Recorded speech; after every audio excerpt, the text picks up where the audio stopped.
Le 26 décembre 2023, Aymeric de Marly, 30 ans, Stéphane Ravanu, 40 ans et Gaël Berdon, 42 ans, trois agents de la DGSE, la Direction Générale de la Sécurité Extérieure française, trois espions donc, atterrissent à l'aéroport de Cotonou et participent à une réunion dont le sujet est la déstabilisation du Niger.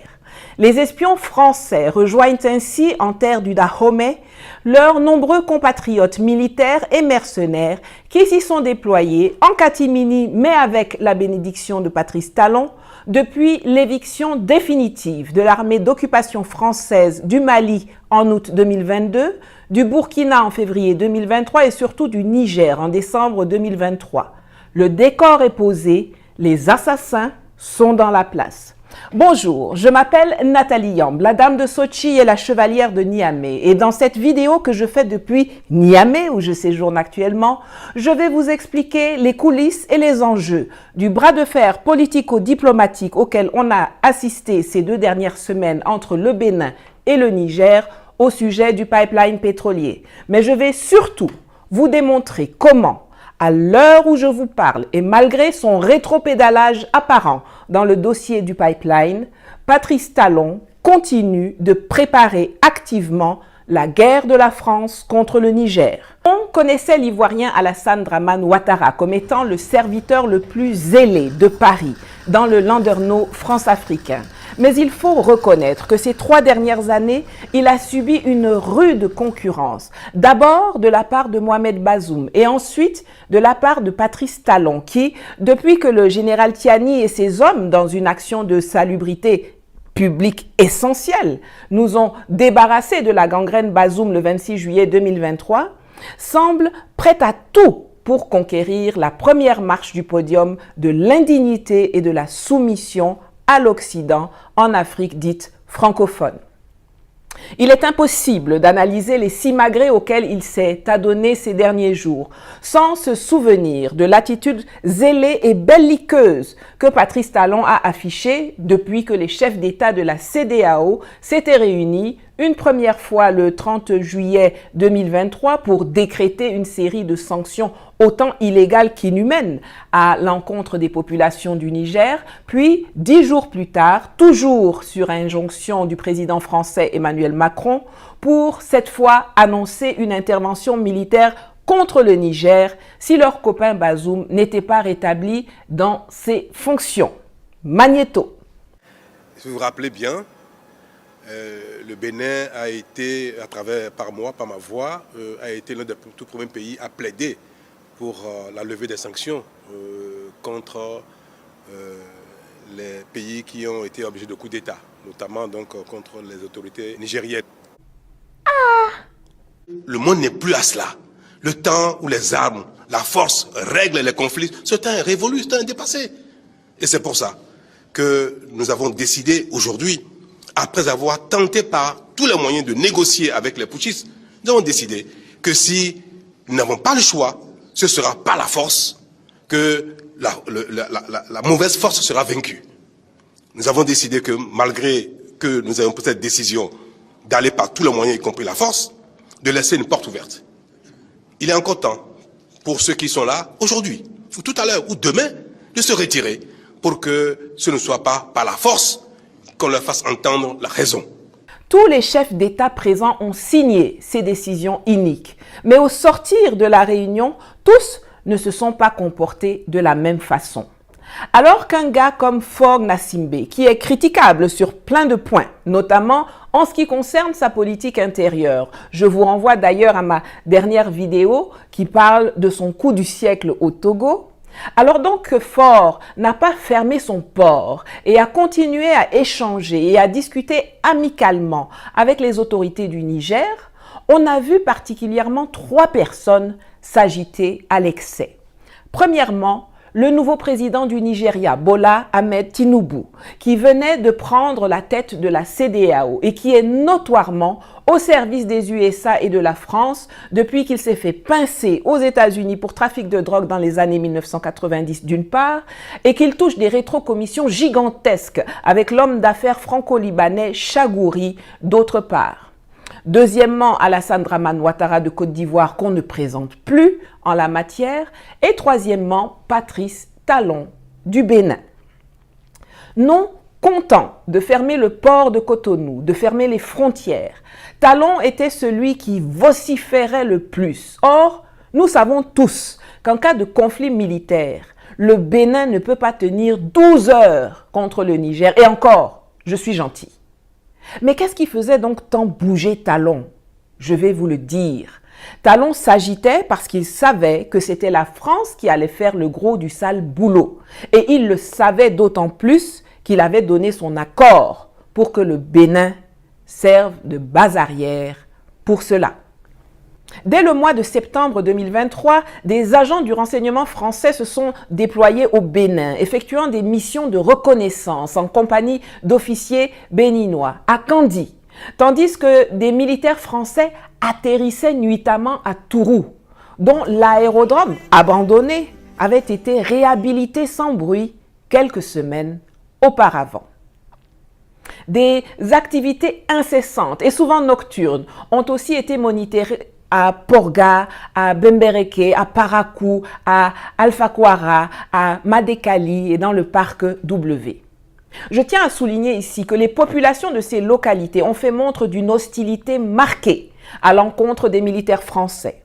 Pour mieux se fondre dans la masse, les autorités françaises ont donc décidé de privilégier l'emploi de mercenaires de la Légion étrangère à la peau noire. On y trouve des Antillais, mais aussi d'autres origines. Et le recrutement d'individus qui sont, hélas, généralement de l'ethnie Peul et qui sont entraînés par les forces françaises au Bénin pour effectuer des attaques terroristes contre le Niger. Pourquoi des Peuls spécifiquement? Je dis bien des et non pas les, car il ne faut pas essentialiser.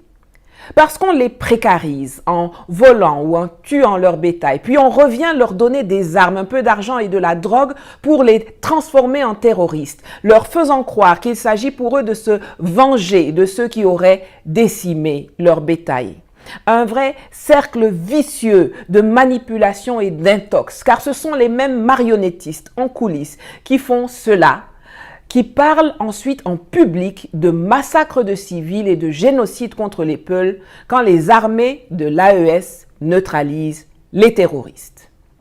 Dans la région de Mopti, où ils sont le plus nombreux, les Peuls constituent aujourd'hui le plus grand nombre de combattants au sein des cellules djihadistes liées à Al-Qaïda, comme la Katiba Massina. Je ne sais pas exactement combien de personnes j'ai tuées parce qu'au début, il y avait des raids dans des villages et j'ai tiré sur des gens à ce moment-là. On m'a demandé de leur trancher la gorge comme des moutons. J'ai tranché la gorge de plus de 20 d'entre eux. C'est pourquoi j'ai déserté. Mais ça ne s'est pas arrêté en septembre, octobre ou novembre. Ça ne s'est même pas arrêté avec le départ du dernier bidas français du Niger le 22 décembre 2023. Je vous le disais en entame de cette vidéo, des agents de la DGSE ont continué de débarquer au Bénin, notamment le 26 décembre. Avec Macron, le Père Noël est une ordure. C'est d'ailleurs aussi en décembre que 4 autres agents de la DGSE française ont été arrêtés au Burkina Faso, où ils sont toujours en détention au moment où je vous parle. Ça a continué en janvier 2024 quand ils ont entrepris de construire une base sur les collines de Madekali, dans la zone des 3 frontières Bénin, Niger, Nigeria. Je vous dis cela pour que vous compreniez que c'est ça qui explique le maintien de la fermeture de la frontière terrestre avec le Bénin. Patrice Talon a transformé le Bénin de Béhanzin, des Agodjié, de Bioguera, de Kémi-Séba en base arrière où la France entraîne des terroristes pour attaquer le Niger. C'est factuel, c'est honteux, c'est dangereux et c'est inacceptable.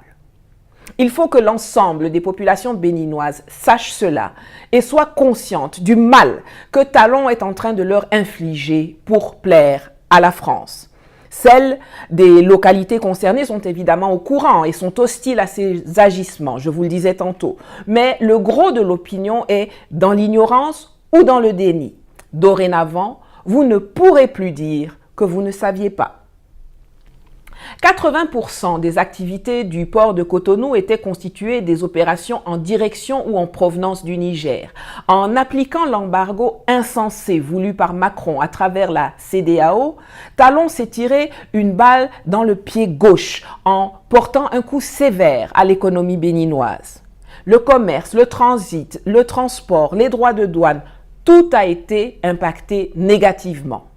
Plus d'activité, plus d'argent. La vie a commencé à devenir difficile pour les populations du Bénin.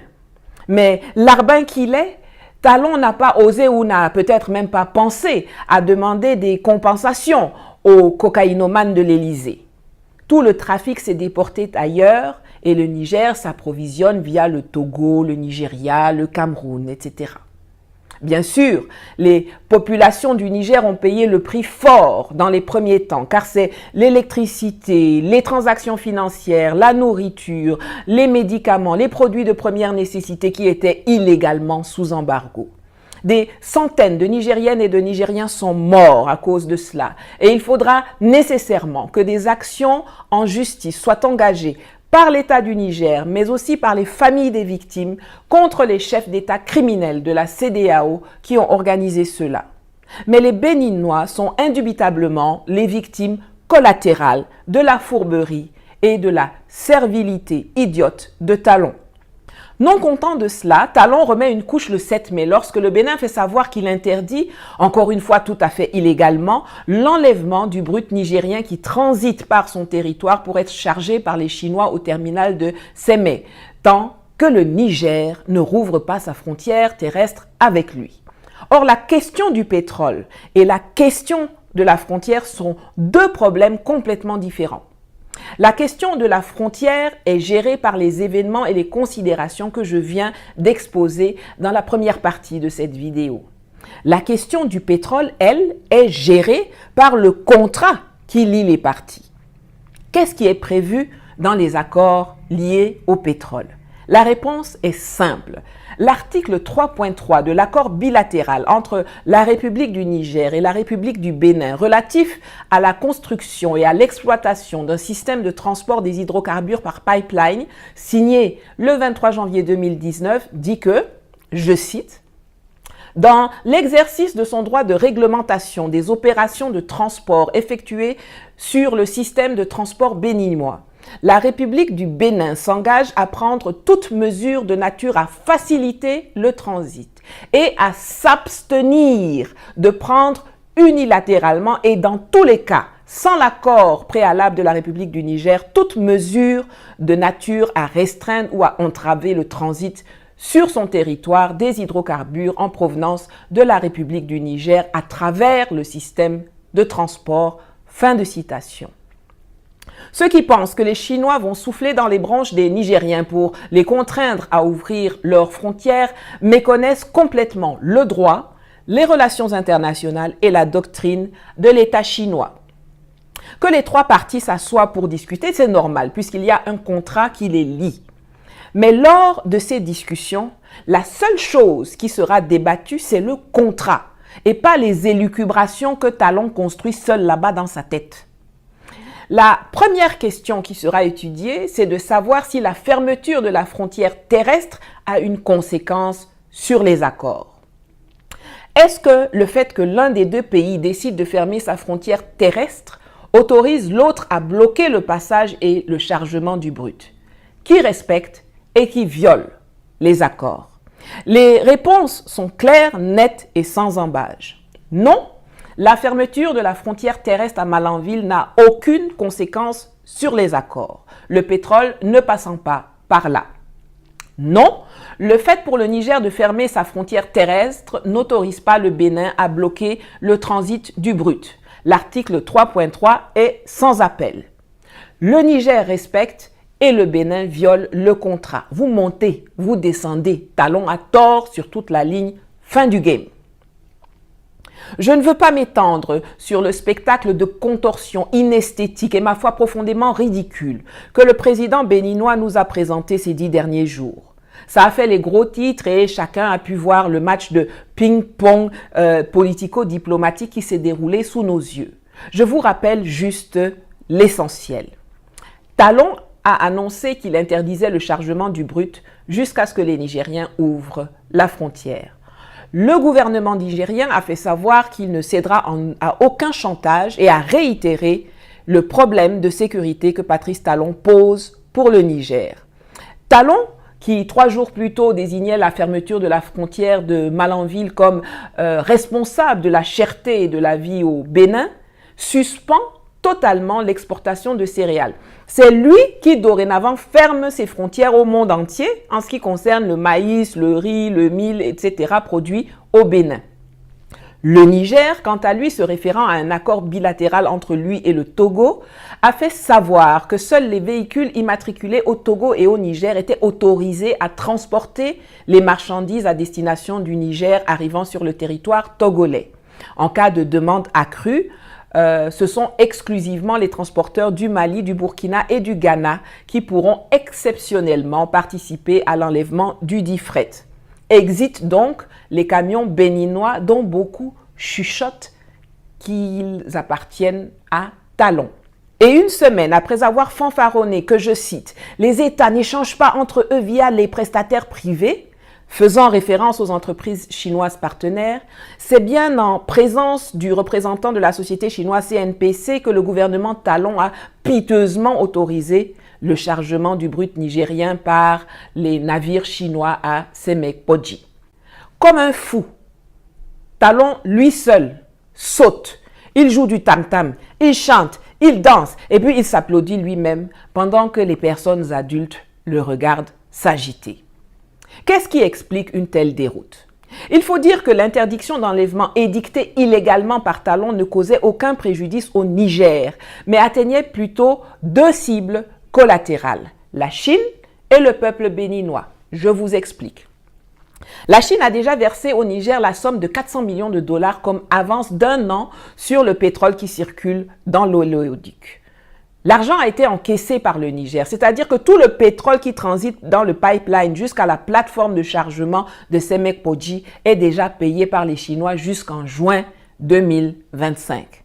Quand Talon dit qu'il ferme le robinet là, ce n'est pas le Niger qu'il dérange, c'est Xi Jinping qu'il provoque. C'est pourquoi, ni une ni deux, il a rétro-pédalé et laissé les bateaux chinois charger leurs choses. Qui est fou? Dieu connaît bagage qui est lourd, comme disent les Romains. L'autre cible de cette décision débile de Talon est encore une fois le peuple béninois. En effet, le Trésor béninois perçoit des droits de passage pour le pétrole qui circule dans le pipe sur son territoire.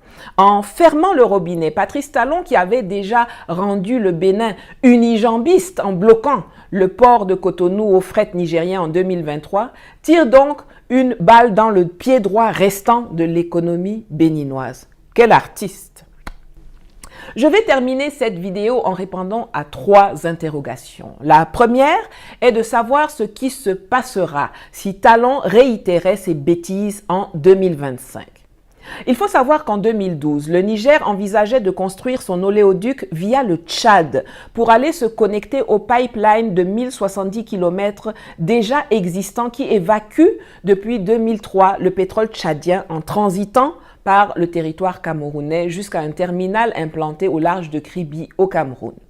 Mais en 2014, Mahamadou Issoufou et son ministre des Affaires étrangères Mohamed Bazoum, prenant prétexte de la menace de Boko Haram, reviennent sur les accords qu'ils avaient signés à cet effet avec les autorités tchadiennes et camerounaises en 2013. À la place, ils choisissent alors de faire transiter le brut nigérien par le Bénin, ce qui nécessite la construction d'un pipeline de 2000 km au lieu des 600 km dans l'option tchadienne et induit naturellement donc une explosion des coûts de construction avec un budget de 5 milliards de dollars. Et c'est ainsi que la société chinoise China National Oil and Gas Exploration and Development Company Limited, à travers sa filiale, la China National Petroleum Corporation, la CNPC, a réalisé et exploite l'oléoduc que Talon veut utiliser pour faire chanter le Niger. Dans le pire des cas, non seulement la Chine peut revenir au projet originel avec les autorités du Niger et construire un pipeline pour connecter le bloc d'Agadem au pipeline Tchad-Cameroun, mais également suspendre les financements chinois à l'État béninois et la traire devant les juridictions internationales. Ah, Patrice, quand on t'envoie, il faut savoir t'envoyer haut, comme disent les Grecs. Parlant du Tchad, la deuxième question, c'est pourquoi le Niger a gardé ouverte sa frontière avec le Tchad, alors qu'au moins 5 ou 6 bases militaires françaises bien officielles et non clandestines, comme au Bénin, s'y trouvent depuis des décennies. Eh bien, c'est tout simplement parce qu'entre les deux États règnent des relations de confiance et d'objectivité. Chaque fois que le puissant renseignement nigérien a eu des informations sur des activités suspectes et déstabilisatrices des forces françaises au Tchad à l'encontre du Niger, les autorités tchadiennes sont intervenues promptement pour rappeler à l'ordre les Français et siffler la fin de la récréation. D'ailleurs, au moment où les troupes françaises étaient chassées du Niger l'an dernier, je vous annonçais que les prochaines à devoir déguerpir seraient probablement celles stationnées au Tchad. Après la victoire sans surprise de l'ex-protégé de Paris, Mahamat Déby Itno, à l'élection présidentielle du 6 mai, qui passe maintenant du stade de putschiste halal à celui de président élu, vous n'avez pas dit que vous aimez les élections? Je suis quasiment certaine qu'il va dégager les troupes françaises comme il a éjecté les 75 soldats de l'armée américaine présents sur la base aérienne française quelques jours avant l'élection. D'ailleurs, est-ce que vous êtes intéressé à ce que je vous fasse une petite mise à jour sur le Tchad? Parce que ça a bougé là-bas et il faut vraiment s'accrocher pour comprendre qui est qui et qui roule pour qui dorénavant. Si oui, dites-le moi en commentaire. Pour terminer, la troisième question qui se pose est de savoir ce qui pourrait détendre les relations entre les deux pays. Je ne vais pas vous cacher que tant que Talon sera à la tête du Bénin, ça sera difficile. La confiance est rompue et malgré les dénégations mensongères enfantines qu'il fait avec sa bouche en pointe, Patrice Talon ne s'est jamais départi de sa logique de permettre à la France de faire une guerre militaire contre le Niger à partir de son territoire. Peut-être que s'il venait à Niamey demander pardon à genoux sur les tessons de bouteilles, cela pourrait décanter les choses, mais je n'en suis même pas certaine. Seul le démantèlement des bases clandestines françaises peut permettre un début de discussion. Car dans le contexte actuel, le Niger n'a aucun autre choix que de s'organiser pour se défendre. Lorsque la CEDEAO a pris les sanctions iniques contre le Niger, c'était pour pousser le peuple à se révolter contre les nouvelles autorités militaires. Hélas, pour eux et bien heureusement pour nous, les Nigériens ont fait corps avec le général Tiani, le CNSP et le gouvernement du Premier ministre Ali Mohamed Lamine Zein. Et aujourd'hui, ce sont plutôt les populations du Bénin qui sont en train de se soulever contre le Machiavel d'opérette de Cotonou, fatigués de subir les conséquences de sa mauvaise gestion, de sa soumission de caniche à la France et de ses manœuvres pour les opposer aux peuples parents et frères et aux autorités actuelles du Niger voisin que les Béninois, comme le reste des populations africaines dans leur grande majorité, aiment, admirent et apprécient beaucoup. Temnigne, comme on dit chez mes ancêtres Bassa. Retour à l'envoyeur. L'effet boomerang est doudé.